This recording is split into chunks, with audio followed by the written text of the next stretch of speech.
नमस्कार, मी प्रियंका. आपण पाहत आहात MKM मराठी न्यूज. समस्या तुमची, बातमी आमची. पाहूया आजच्या ठळक घडामोडी.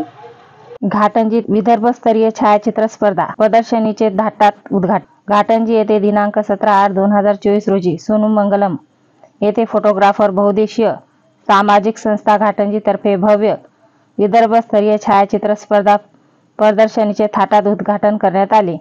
या कार्यक्रमाचे उद्घाटक म्हणून माननीय जितेंद्र मोघे हे होते, तर प्रमुख पाहुणे म्हणून सुनील देटे, राहुल वानखेडे, मधुकर निस्ताने, यवतमाळ फोटोग्राफर संघटना अध्यक्ष मयूर भुरे हे कार्यक्रमास उपस्थित होते. विदर्भातील लुप्त होणारी लोककला जनतेपर्यंत पोहोचावी यासाठी व्यावसायिक गटात लोककला स्पर्धेत विषय ठेवण्यात आला. उद्घाटन प्रसंगी जनतेचा उत्तम प्रतिसाद लाभला असून या प्रदर्शनीस शहरातील नागरिकांचा उत्स्फूर्त प्रतिसाद मिळत आहे. ही प्रदर्शनी 18 तारखेपर्यंत चालणार असून त्याचा आनंद घाटंजी तालुक्यातील जनतेने घ्यावा असे आवाहन घाटंजी फोटोग्राफर संघटनेने केले आहे. MK मराठी न्यूज करिता संजय ढवळे, यवतमाळ.